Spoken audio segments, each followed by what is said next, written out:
¿Qué causa la migración forzada hacia México y qué tipo de problemas se enfrentan los solicitantes de asilo a su llegada? Esa pregunta nos podemos hacer. Y muy buenas noches, mi nombre es Gadiel y soy estudiante de segundo semestre de la carrera de Relaciones Internacionales. Y vamos a hablar del tema de la migración forzada en México, que es un fenómeno que se ha vuelto cada vez más común en los últimos años. Muchas personas son obligadas a dejar sus hogares, emprender un peligro, viajando de un país a otro. Hay diferentes factores como la violencia, la pobreza, la discriminación y la persecución política. Uno de los principales motivos de la migración forzada hacia México es la violencia. En algunos países de América Central del Sur, muchas personas huyen de la violencia y de la inseguridad que existe en sus hogares debido a los conflictos armados, grupos criminales o regímenes autoritarios. Otro factor importante es la pobreza extrema. Muchas personas deciden emigrar debido a la falta de oportunidades en sus países de origen, lo que les impide mejorar su situación económica. La discriminación también puede ser una causa de migración forzada. Por ejemplo, muchas personas que pertenecen a minorías étnicas o religiosas son perseguidas y marginadas en sus países de origen, lo que las obliga a buscar refugio en otro lugar. Los solicitantes de asilo enfrentan una serie de problemas a la llegada de México. Muchos de ellos tienen dificultades para encontrar alojamiento y trabajo y pueden ser víctimas de explotación y abusos. Además, muchos tienen problemas para acceder a los servicios básicos como la salud y la educación. El proceso de solicitud de asilo también puede ser complicado y lento, lo que significa que muchos solicitantes pasan largos periodos de tiempo esperando obtener una resolución sobre su caso. Esto puede ser especialmente difícil para aquellos que han sufrido traumas y han tenido que dejar atrás a sus familias y amigos y a toda la gente que tienen.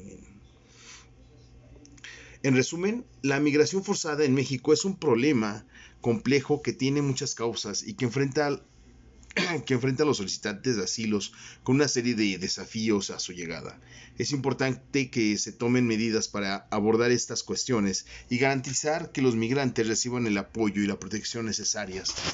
Por ejemplo, los migrantes centroamericanos que solicitan asilo a México enfrentan muchos de los mismos problemas que otros solicitantes, como la falta de alojamiento y trabajo, la falta de acceso a servicios básicos como la salud y la educación, y el proceso de solicitud de asilo puede ser complicado y lento.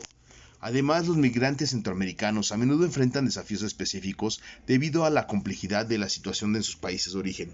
Por ejemplo, muchos han oído de la violencia, de la inseguridad, eh, han oído de conflictos armados, de grupos criminales, de los regímenes autoritarios, de la devaluación de su moneda. Algunos también han sufrido traumas debido a la violencia y persecución que han enfrentado en su país de origen. Otro desafío común para los migrantes centroamericanos es el idioma. Muchos no hablan inglés, así que se les dificulta comunicarse en Estados Unidos y pedir asilo político o pedir de tal manera la ayuda que necesitan. Además, algunos migrantes pueden enfrentar discriminación por estereotipos negativos por su lengua. En México nos discriminan mucho en Estados Unidos porque hablamos en español. Eso puede dificultar aún más la integración de su acceso a servicios y oportunidades. En resumen, los migrantes centroamericanos que solicitan asilo en México enfrentan muchos de los mismos problemas que otros solicitantes que buscan asilo, además de desafíos específicos, complejos. Es importante que se tomen medidas para abordar estas cuestiones y garantizar que los migrantes reciban el apoyo y la protección necesarias. Nos cuestionamos acerca de qué tipo de política implementan los gobiernos para proteger a estos solicitantes de asilo y refugiados en el país. Los gobiernos que tienen la responsabilidad de proteger los solicitantes de asilo y refugiados en su territorio, y para hacerlo pueden implementar una serie de políticas y medidas. Algunas políticas que pueden implementar los gobiernos para proteger a esos individuos incluyen el establecimiento de un sistema de asilo. Muchos gobiernos establecen sistemas de asilo que permiten a las personas solicitar la protección internacional y recibir una resolución sobre su cargo. La asignación de una tarjeta de residencia temporal. Los gobiernos también pueden asignar tarjetas de residencia temporal a los solicitantes de asilo y refugiados, lo que permite vivir, trabajar en el país mientras resuelven su caso. Provisión de servicios de apoyo. Los gobiernos también pueden proporcionar servicios de apoyo a los solicitantes de asilo y refugiados como alojamiento, asistencia médica, educación, para asegurar que tengan las herramientas y recursos necesarios para integrarse a la sociedad. Promoción y la integración. Los gobiernos también pueden promover la integración de los solicitantes que pidan asilo político a los refugiados en la sociedad, por ejemplo, a través de programas de apoyo integral, de campañas de sensibilización para promover la tolerancia y el respeto hacia los individuos. La colaboración también es uno de los principales pilares, como las organizaciones internacionales. Los gobiernos también pueden colaborar con organizaciones internacionales, lo que es la agencia de la ONU para refugiados, sería el ACNUR, para brindar protección y apoyo a los solicitantes de asilo y refugiado. En resumen, hay una variedad de políticas que los gobiernos pueden implementar para proteger el asilo, refugiados y pueden ayudarles a integrarse a la sociedad. Es importante que se adopten medidas efectivas para garantizar esos individuos reciban la protección y el apoyo necesario.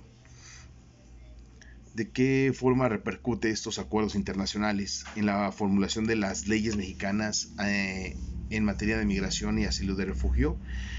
Pues de qué manera repercuten. Los acuerdos internacionales han tenido un impacto significativo en la formulación de las leyes mexicanas en materia de migración y asilo del refugio. Algunos de los principales impactos de estos incluyen el establecimiento de una serie de asilos, que son los acuerdos internacionales, que han contribuido a la creación de sistemas de asilo en México, que permiten a las personas solicitar protección internacional y recibir una resolución sobre su caso. El reconocimiento de los derechos de los refugiados. Los acuerdos internacionales han contribuido a garantizar los derechos de los refugiados en México, incluyendo los derechos al no ser devueltos a un lugar donde corran peligro, que tengan derecho al trabajo y el derecho a la educación. El establecimiento de un marco para la protección de los derechos de los migrantes. Los acuerdos internacionales también han establecido un marco para protección de los derechos de los inmigrantes en México, incluyendo el derecho a no ser detenidos o deportados de manera ilegal, en el derecho no ser víctimas de explotación o trabajo forzado. La promoción de integrantes de los refugios de migrantes. Los acuerdos internacionales han promovido la integración de los refugiados de migrantes en México, fomentando la tolerancia, el respeto de esos individuos y promoviendo el programa de apoyo a la integración. En resumen, los acuerdos internacionales han tenido un impacto significativo en la formulación de las leyes mexicanas en materia migratoria, de asilo y de refugio, estableciendo un sistema garantizando los derechos de los refugiados.